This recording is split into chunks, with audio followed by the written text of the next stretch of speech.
안녕하세요. 삶의 큰 위기를 맞이했었던 40대 여자입니다. 누구나 살면서 크고 작은 위기를 겪곤 하듯 제게도 인생의 큰 고비가 찾아왔었어요.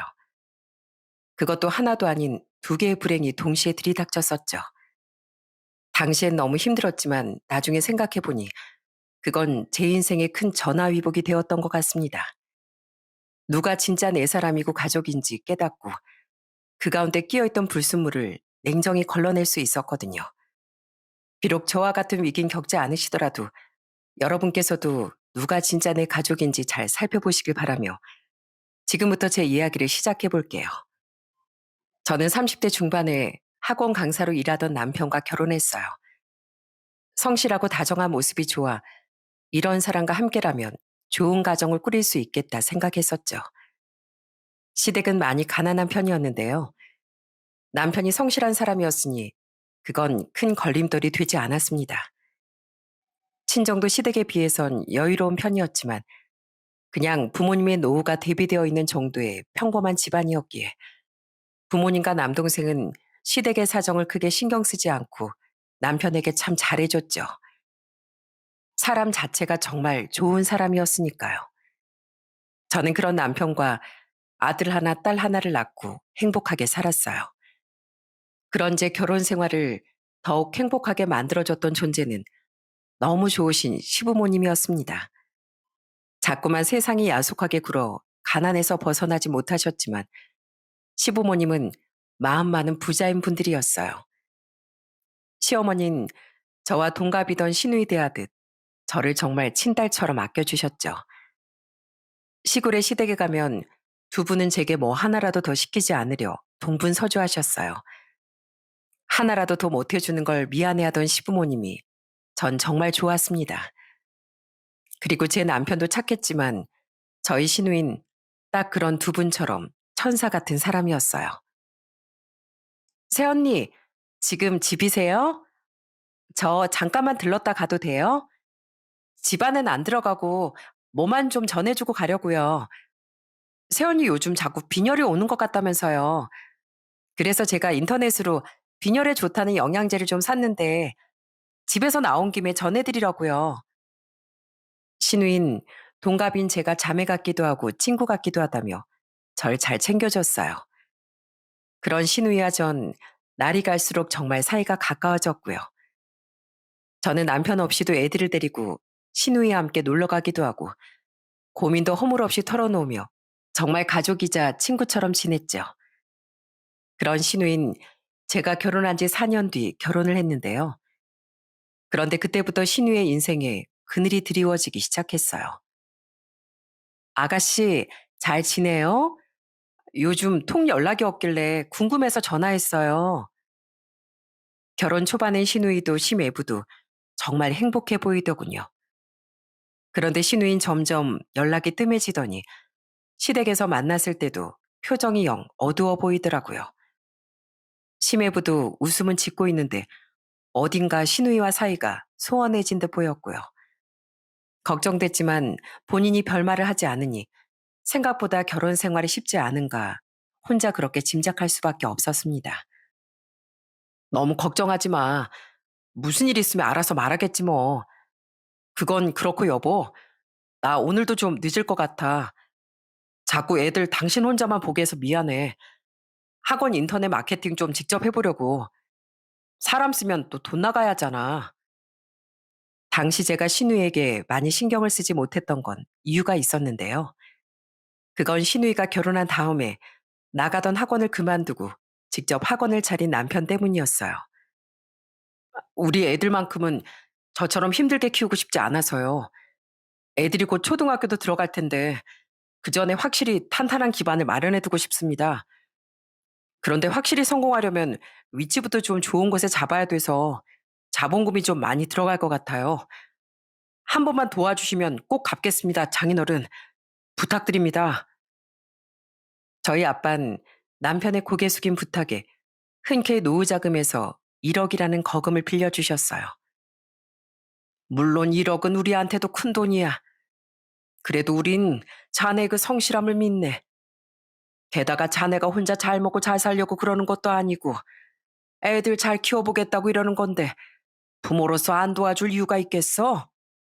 그러니까 이서방, 기왕 시작하는 거 제대로 한번 해보게. 꼭 성공해서 다 같이 웃자고. 감사합니다, 장인어른. 제가 절대 이 은혜는 잊지 않겠습니다. 꼭, 꼭 이자까지 쳐서 전부 갚을게요. 그래, 그래. 꼭 갚게. 자네가 그 돈을 갚을 수 있을 정도로 성공하면 우리도 아주 기쁠 걸세. 부모님은 가난에 대한 한이 있던 남편을 늘 안쓰러워하셨습니다. 게다가 저희 부모님께 살가운 사이였으니 평소 남편을 예뻐하시기도 했죠. 그런 남편의 손주들만큼은 잘 키우고 싶다는 말에 부모님의 마음도 크게 움직이신 거예요. 남편은 꼭 갖겠다며 눈물까지 주르륵 흘리더라고요. 그렇게 학원을 시작한 남편은 정말 밤낮 없이 학원을 성공시키기 위해 애를 썼습니다. 그런 남편을 응원하며 혼자 회사 다니랴, 집안일 하랴, 애들까지 돌보랴, 저도 정신이 없었던 거죠. 게다가 남편이 학원을 차린 이듬해 저도 카페를 하나 차리며 더더욱 바빠졌습니다. 갈수록 어려워지던 저희 회사가 문을 닫으며 전 실직을 했었는데요.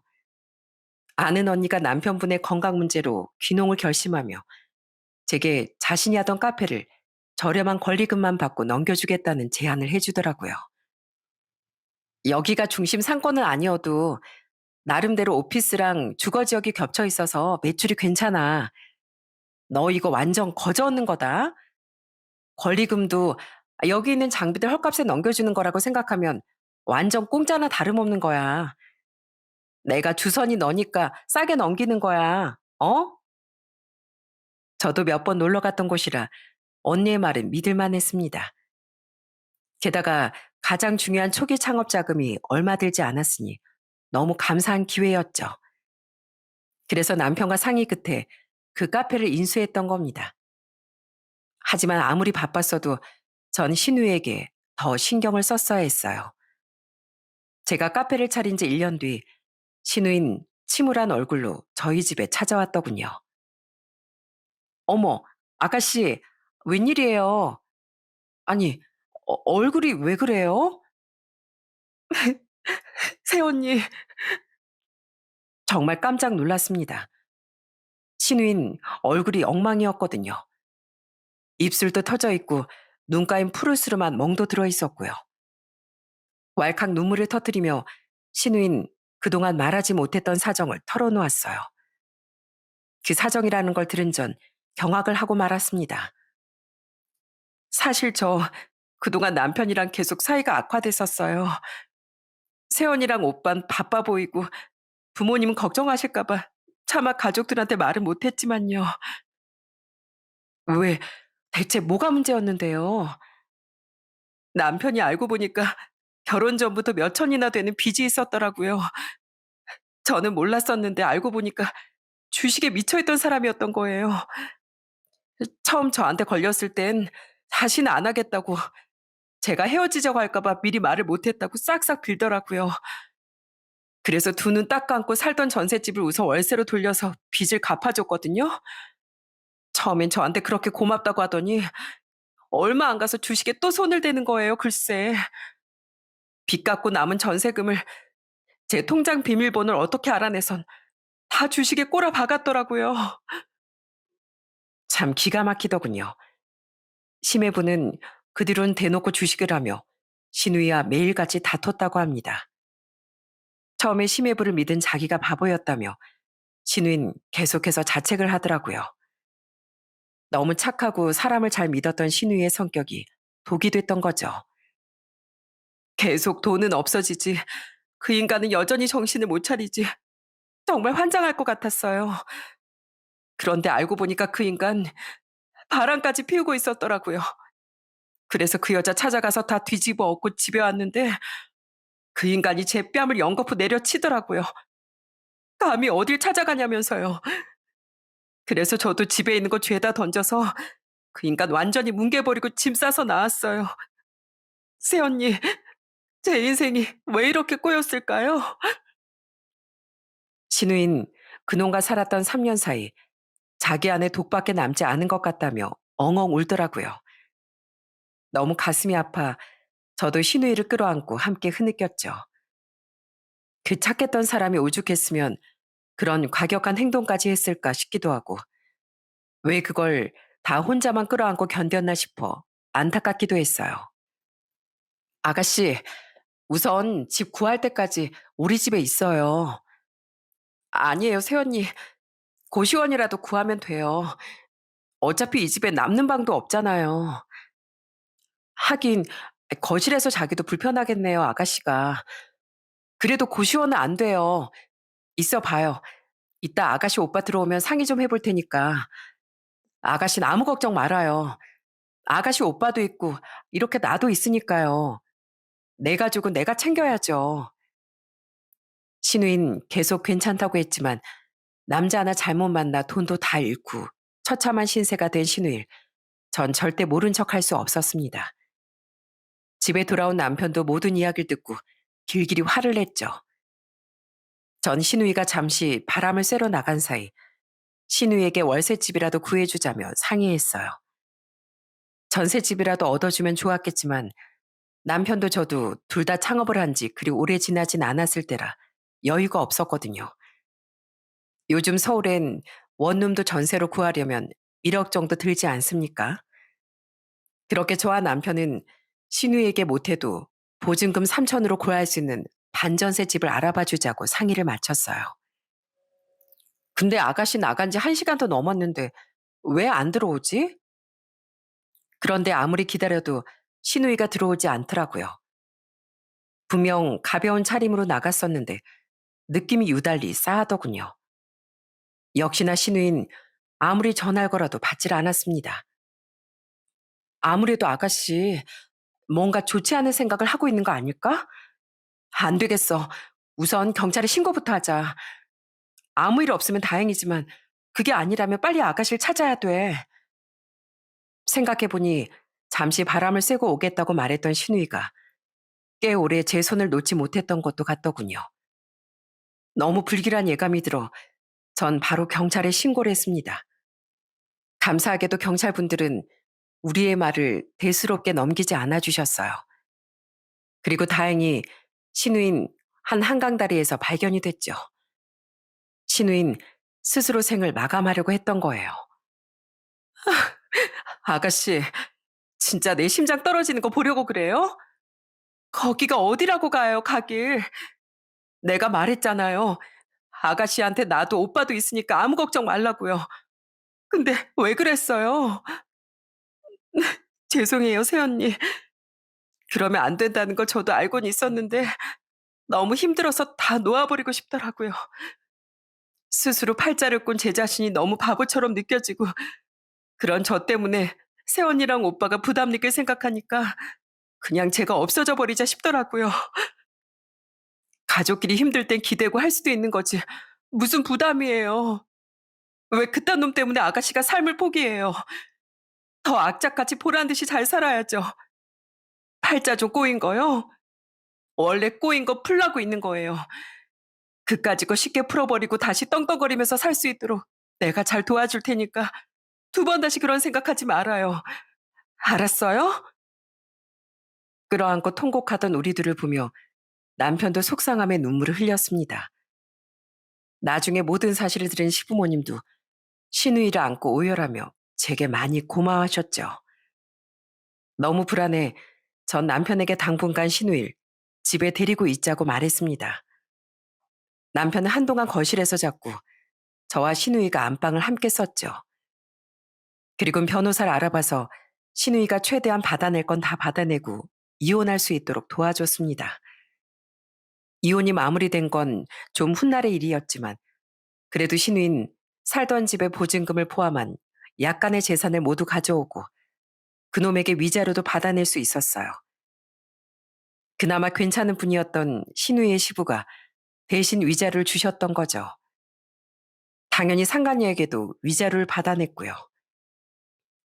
아가씨, 내일은 오늘보다 한결 더 괜찮은 나날이 될 거예요. 한편 전 매일 밤 우울해하던 신우의 등을 가만히 토닥여줬습니다. 우울증이 생각보다 심각해 직장까지 그만두게 된 신우이가 제발 기운을 내길 바라면서요. 하지만 신우의 상태가 생각보다 괜찮아지지 않아 전 신우를 데리고 시간을 쪼개어 직접 정신과까지 다녔죠.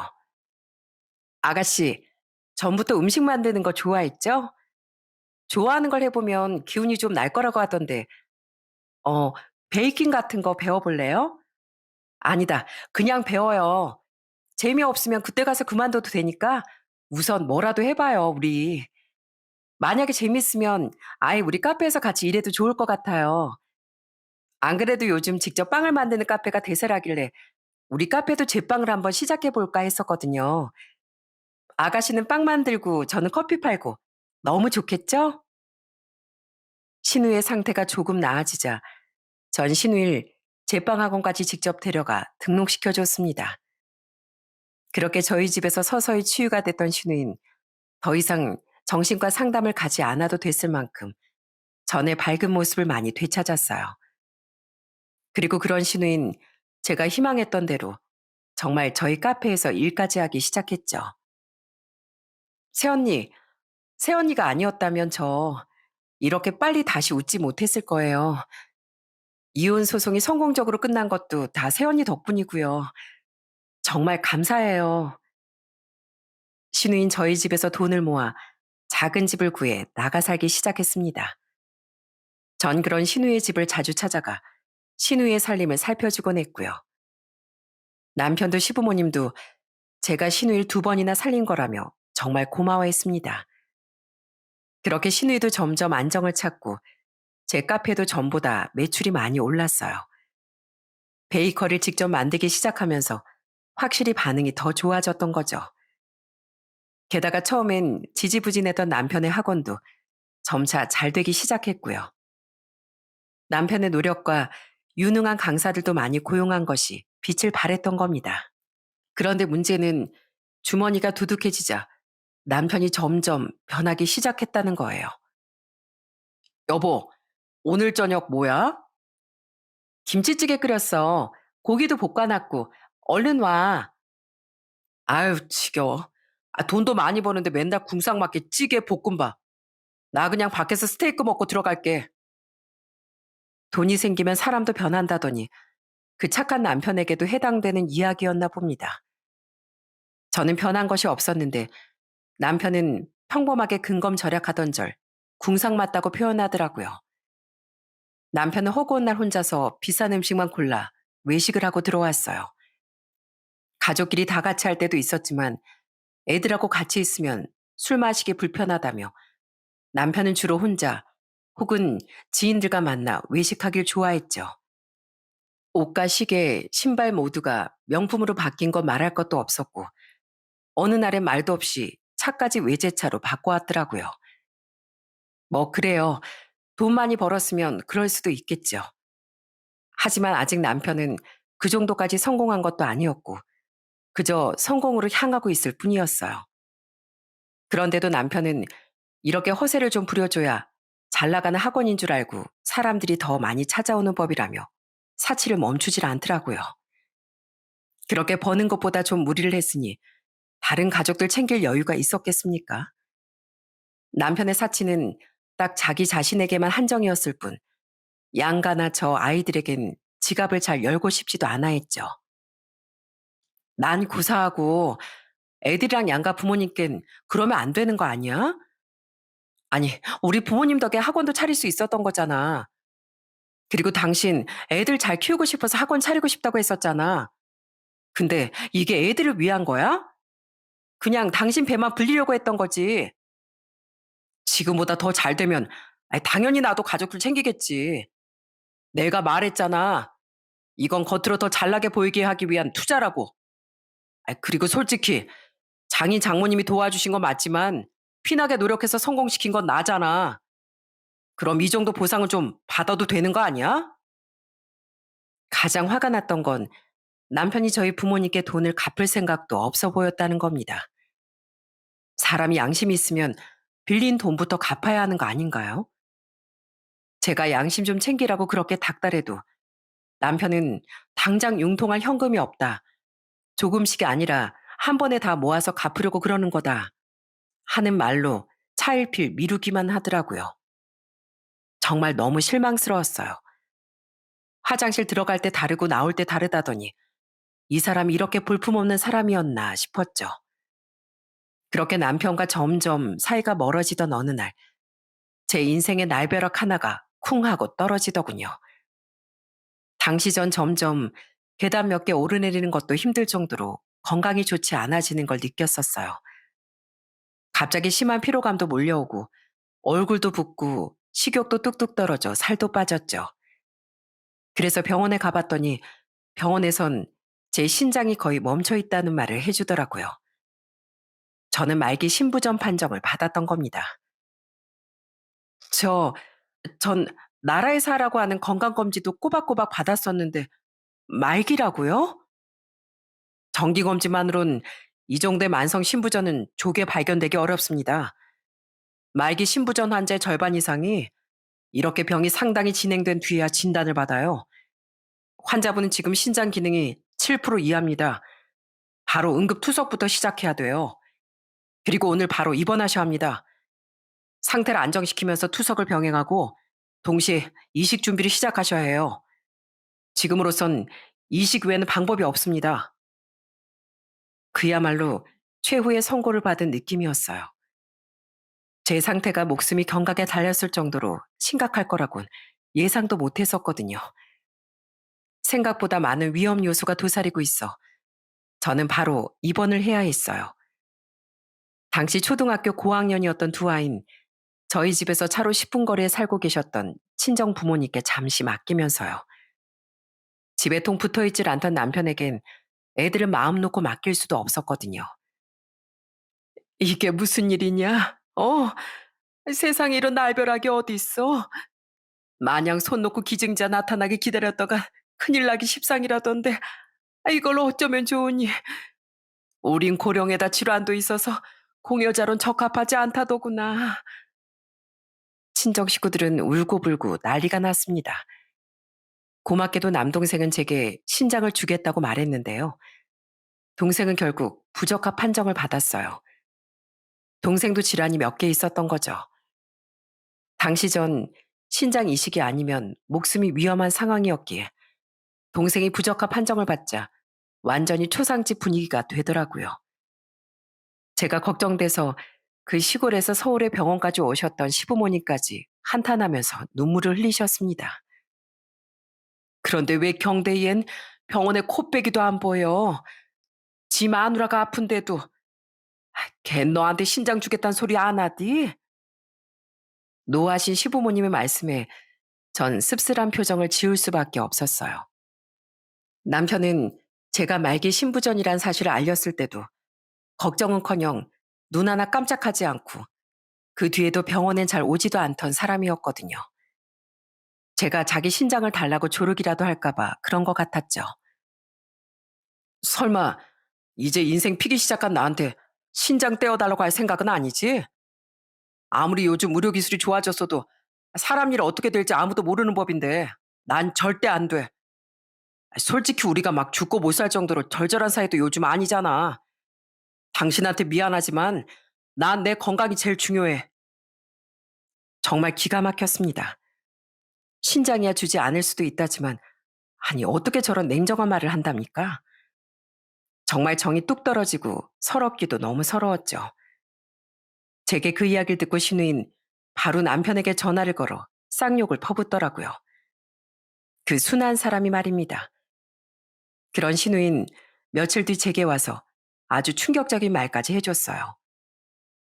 새언니, 진짜 기가 막혀서.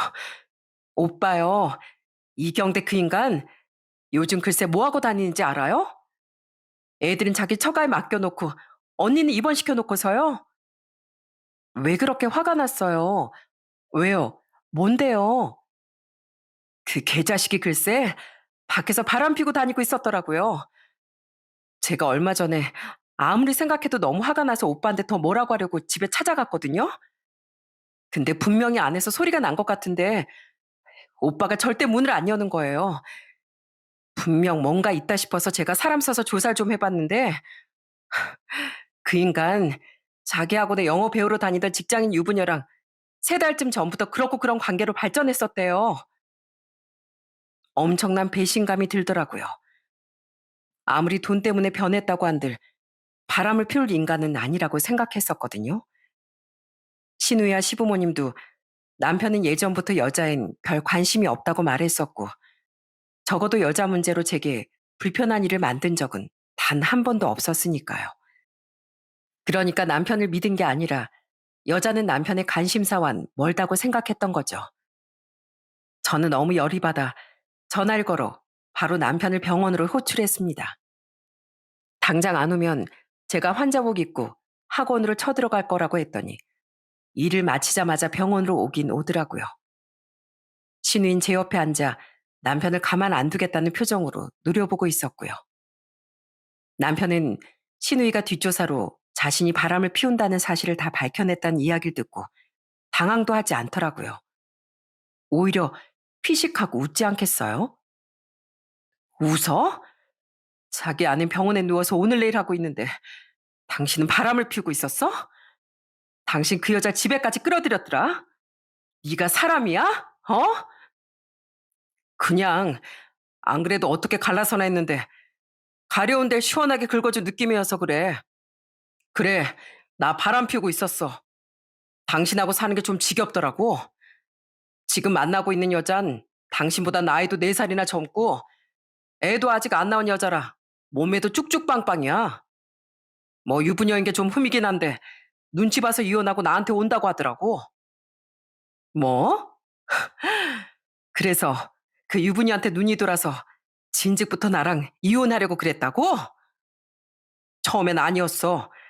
그냥 불장난으로 만났는데 당신 이대로 있다간 언제 하늘로 가도 이상하지 않은 상황이잖아.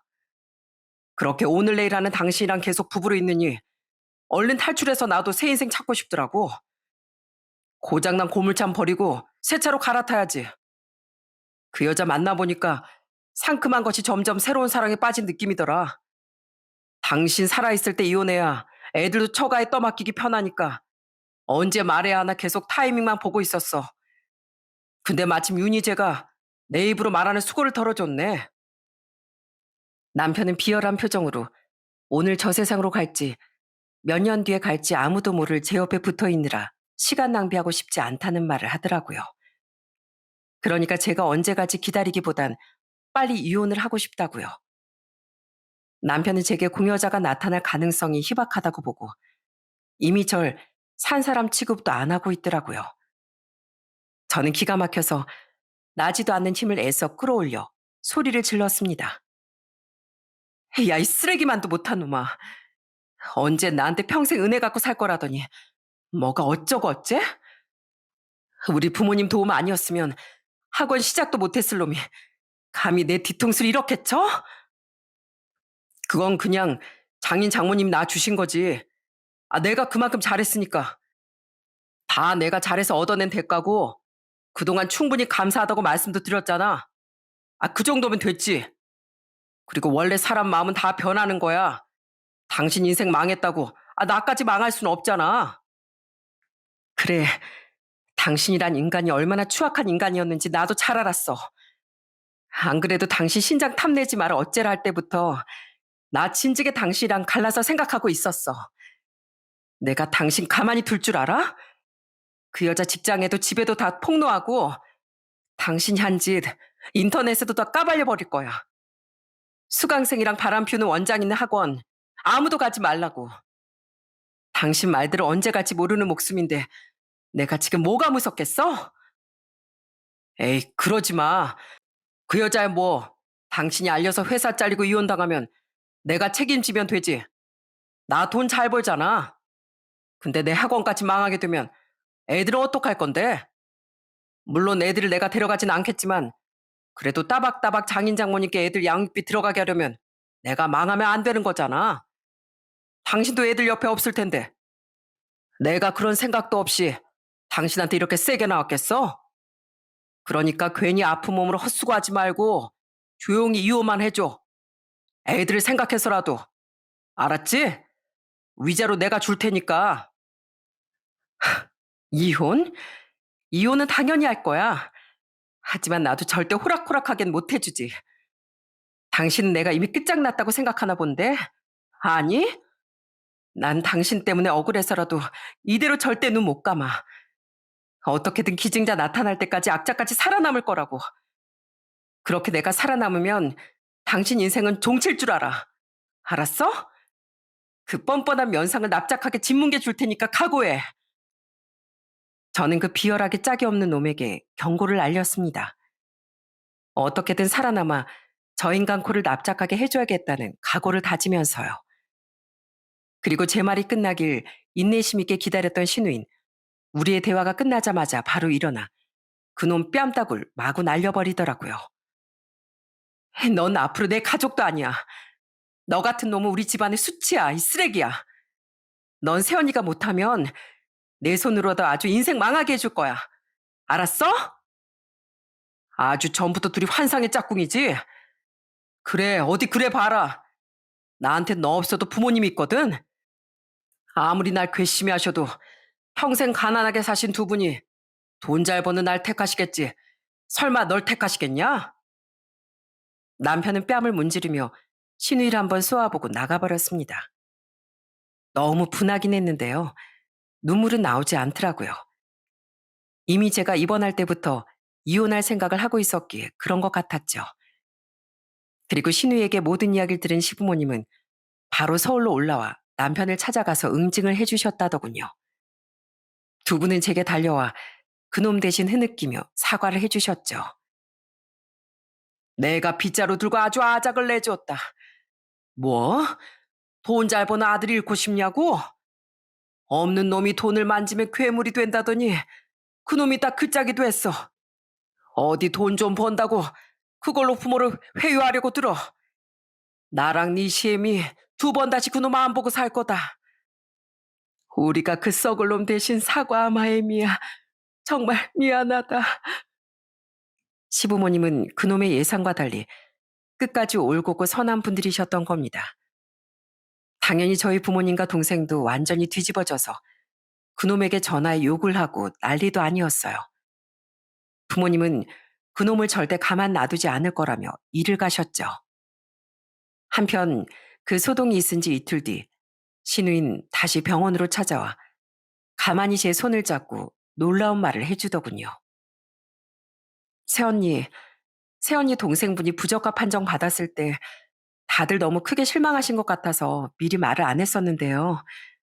사실 저도 그 뒤에 새언니한테 제 신장 드리고 싶어서 검사를 받았었어요. 네? 검사를 받았다고요? 네. 혹시라도 안 맞는다고 나오면 괜히 희망 드렸다가 또 빼앗는 것 같아서 오빠 앞에서도 아무한테도 말 안 하고 있었거든요. 근데 저 오늘 검사 결과 받았어요. 새언니한테 제 신장 드릴 수 있대요.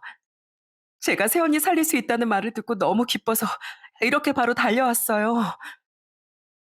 신우인, 제 동생이 부적합 판정이 난 이후 저 모르게 공여자 적합 여부 검사를 받았던 겁니다.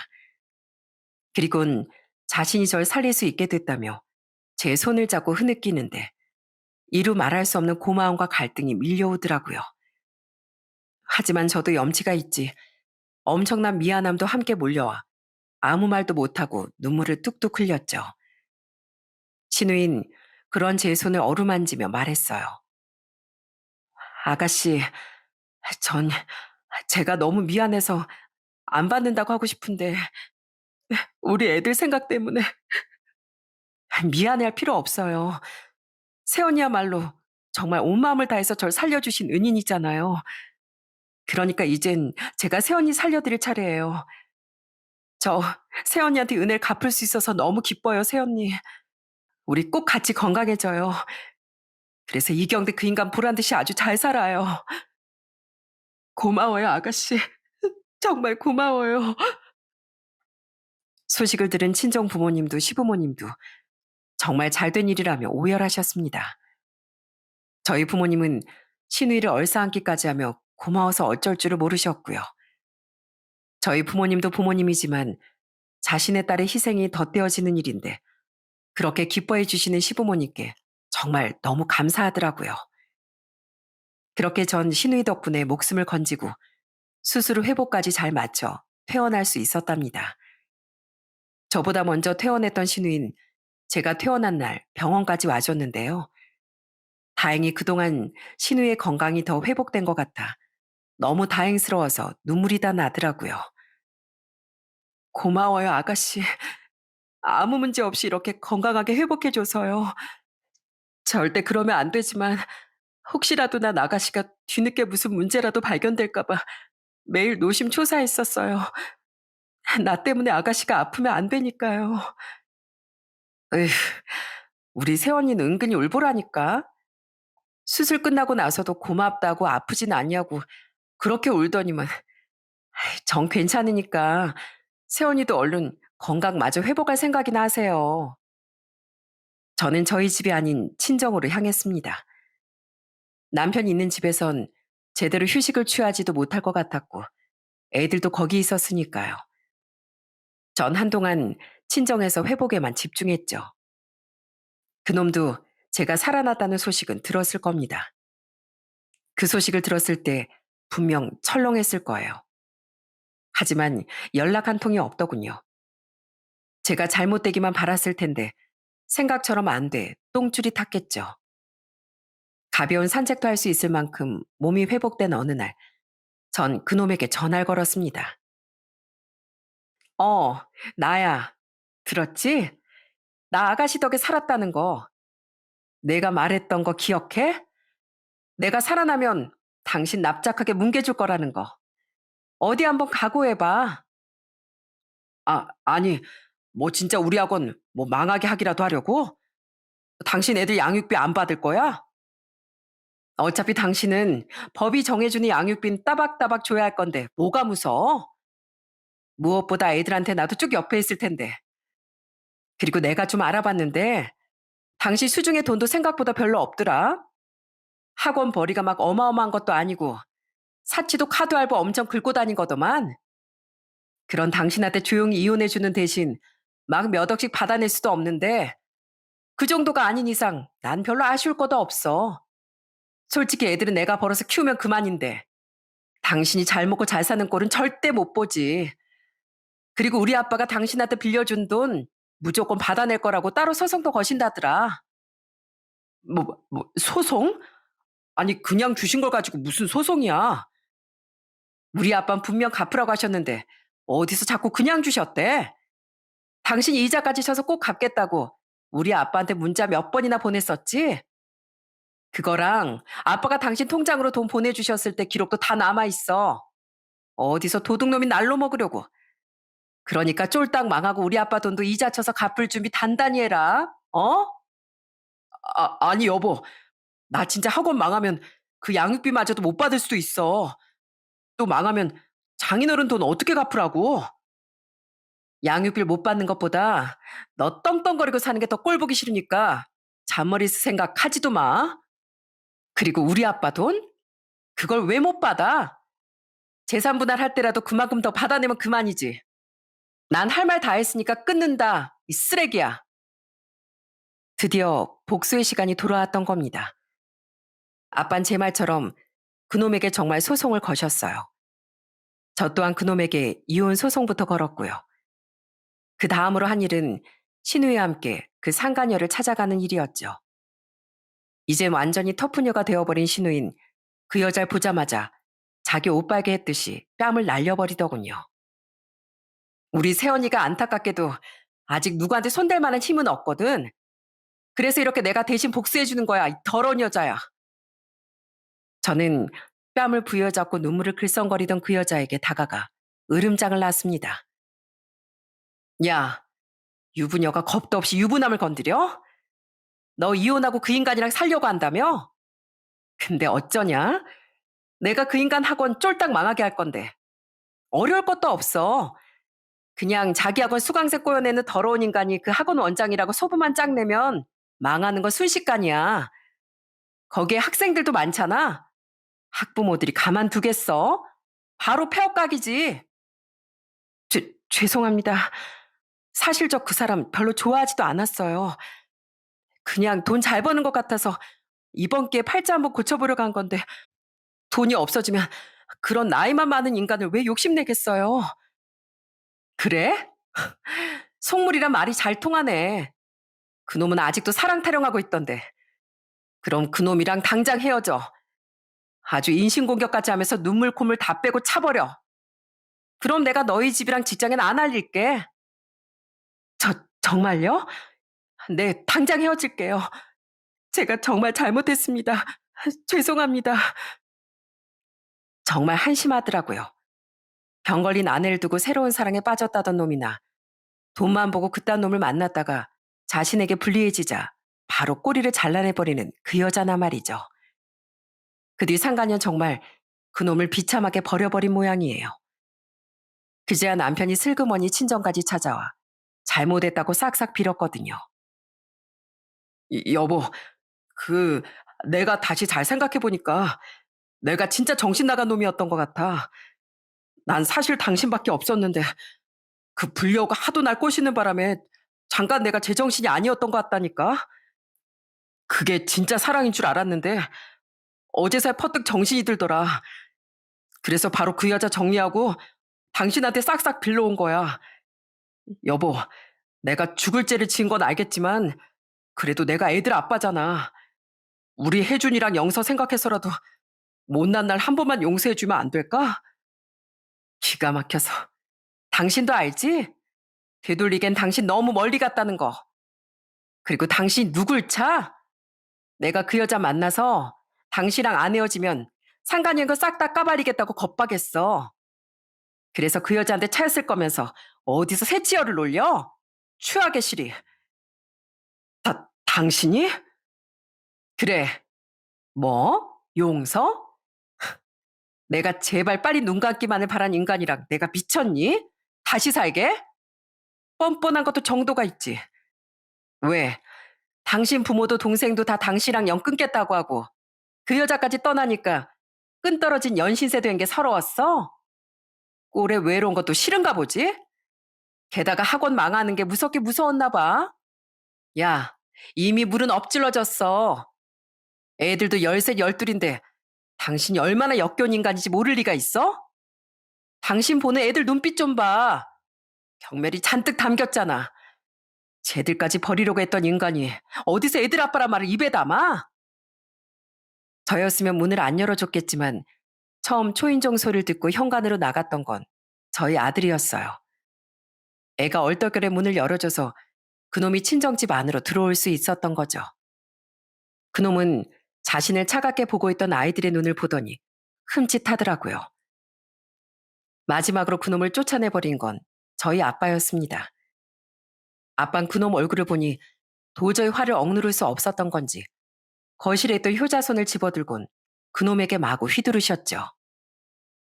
내가 오늘 효자손한테 이름값 하게 해줘야겠다. 네 놈을 신나게 두들겨주면 이놈이 나한테 효자 노릇하는 거 아니겠어? 이 칼기각이 찢어버릴 놈 같으니라고. 맛 좀 봐라. 우리가 네 놈한테 얼마나 잘해줬는데 감히. 그렇게 그놈은 효자손 맛을 몇 번 보곤 쫓겨났습니다. 한편 전 상간역에 했던 약속을 지키지 않았어요. 그 집 남편이 불쌍해서라도 절대로 그 여자의 실체를 숨겨줄 생각이 없었던 거죠. 그냥 전 남편이 비참하게 차였으면 하는 마음에 그런 거짓말을 한 거였어요. 전 그 여자에게 상간녀 소송을 걸었고 소장을 그 여자의 직장으로 보내버렸답니다. 그리고는 그 여자의 남편 연락처를 알아내 모든 사실을 다 폭로해버렸죠. 당연히 그 집도 저희 집처럼 풍비박산이 났고 나중에 그 집 남편이 고맙다고 연락하며 말해주길 그 남잔 상간녀의 직장에도 직접 찾아가 이런 여잔 잘라달라고 아주 난리를 쳤다고 하더라고요. 그 뒤 진짜로 잘렸는지 아닌지 모르겠지만 아무튼 전 그렇게 그 여자 인생에 큰 회방을 놓았습니다. 억울했는지 그 여잔 제게 전화를 걸어 난리를 치려고 했는데요. 저는 전화를 받지도 않고 바로 차단을 해버렸죠. 대화를 섞을 가치도 없는 인간이었으니까요. 한편 남편은 저희 아빠의 돈만은 끝까지 갚지 않으려 애를 쓰더라고요. 하지만 결국 법은 저의 손을 들어줬습니다. 저는 재산 분할할 때 아빠가 소송을 걸어서 받아내려고 했던 그놈에게 빌려준 돈과 그 원금의 돈을 빌렸던 6년간의 이자까지 다 쳐서 싹 다 받아낼 수 있었어요.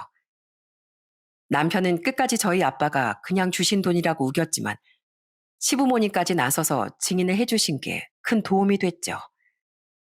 게다가 제게 위자료도 지급해야 했고 아이들 양육비까지 줘야 했기에 사실상 남편이 재산 분할로 가져갈 수 있는 돈은 거의 없었습니다. 저는 아이들이 양육비를 끈질긴 투쟁 끝에 일시불로 받아내는데 성공했거든요. 감사해요, 어머님, 아버님. 애들 아빠가 아닌 제 편에서 증언해 주신다는 게 쉬운 일이 아니셨을 텐데요. 아니야. 우리가 먼저 한다고 말한 일이잖니. 그건 마땅히 사돈 어른께서 돌려받아야 할 돈이고. 오죽했으면 시부모님이 그런 증언까지 해주셨겠어요. 시부모님은 그런 놈은 어디 가서 자식이라고 말하기도 창피하다며 고개를 절레절레 저으셨죠. 그렇게 이혼이 마무리된 후 전 마지막으로 인터넷 커뮤니티에 그놈에 대한 실체를 전부 폭로해버렸어요. 혹시 이혼할 때 불리하게 작용될까봐 소송이 마무리될 때까지 기다렸던 거죠. 저는 법에 걸리지 않게끔 교묘하게 남편의 학원이 어딘지도 다 까발렸습니다. 원래 자극적인 소문은 더 빨리 퍼지는 법이었기에 제 글은 삽시간에 이곳저곳 퍼져갔어요. 그렇게 지금은 이혼한 지도 시간이 조금 흘렀는데요. 전 남편의 학원은 폐업을 했다고 합니다. 소문이 부풀려져 상습적으로 원장이 수강생을 꼬신다는 소문이 나서 점점 망하다 폐업의 길을 걷게 됐다고 하더라고요. 지금은 어디 한적한 지방에서 학원 강사로 일하고 있다고 하는데 아마 얼마 못 가 거기도 잘릴 거라고 생각해요. 맨날 술만 퍼마시며 폐인이 되어 있다고 들었으니까요. 그런 사람이 학생을 가르치면 얼마나 잘 가르치겠습니까? 그 인간 같지도 않은 놈의 초라한 근황을 듣고 정말 통쾌하다고 생각했어요. 한때는 제 남편이었던 사람이었다고 한들 제가 생사의 고비를 넘기는 동안 절 버려버렸던 그 인간에 대한 동정심은 조금도 남아있지 않았으니까요. 어머님, 잘 지내시죠? 다음 주말에 윤이랑 같이 애들 데리고 두 분 뵈러 내려가려고 하는데 시간 괜찮으세요? 아이, 왜는요?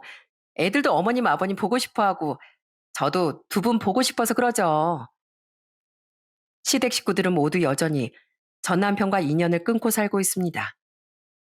하지만 전 시댁 식구들과 계속 인연을 이어가고 있어요.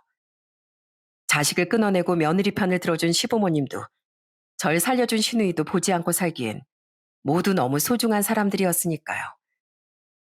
시부모님은 통화를 하거나 직접 만날 때마다 그런 제게 많이 고마워하시더군요. 저와 시누이는 지금 아주 건강한 상태입니다. 이혼한 마당에 아가씨, 새언이라고 부르는 것도 웃긴 것 같아 지금 우린 서로 이름을 부르며 그냥 친구처럼 지내고 있어요. 우린 지금까지도 함께 카페를 운영하고 있는데요. 얼마 전 시누인 뜬금없이 제게 고맙다는 말을 하더라고요. 갑자기? 그냥 문득 다 고맙다는 마음이 들어서 내가 항상 너한테 고마워하고 있는 거 알지? 치, 아이 내가 더 고맙지. 내 목숨도 살려주고 나 대신해서 나 상처 준 사람들 다 응징도 해주고 우리 가족으로서 친구로서 이 우정 평생 변치 말자.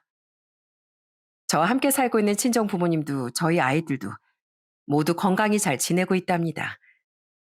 동생도 올케와 함께 자주 찾아와 저희 애들에게 아빠 역할을 해주려고 많이 노력해 주더라고요. 그저 너무 고마울 따름이죠. 비록 남편이었던 사람은 최악이었지만 그놈이 아니어도 이렇게 제 곁엔 좋은 사람들, 소중한 가족들이 잔뜩 머물러주고 있습니다. 제가 힘들 때 힘이 되어준 모두에게 마음의 빚을 갚으며 전 앞으로도 아주 행복하게 살아가려고요. 어디선가 그러더라고요. 배신은 한때인 것 같지만 그 업보는 평생에 걸쳐 되받게 된다고요. 배신은 그 사람의 수준을 나타내는 거라고 합니다. 내 주변 사람의 인생에 시련이 닥쳤을 때 함께 감내하는 것보단 외면하는 게 당장은 쉽다고 생각할 수도 있겠죠. 바로 제 전 남편처럼요. 하지만 그건 한 치 앞도 보지 못하는 어리석고 수준 낮은 생각이라고 생각해요. 고통은 언젠가 지나가지만 그 순간 누가 내 곁에 있었는진 평생 기억에 남으니까요. 삶은 혼자 살아가는 게 아닙니다. 그 사실을 잊고 얕은 이기심에 이리저리 휘둘려 산다면 결국 그 삶은 외롭고 초라하게 마무리될 것임을 제 전남편과 같은 사람들에게 꼭 경고해주고 싶네요. 그럼 전 여기서 이만 인사드리고 제 사연을 마치겠습니다. 끝까지 들어주셔서 진심으로 감사드립니다.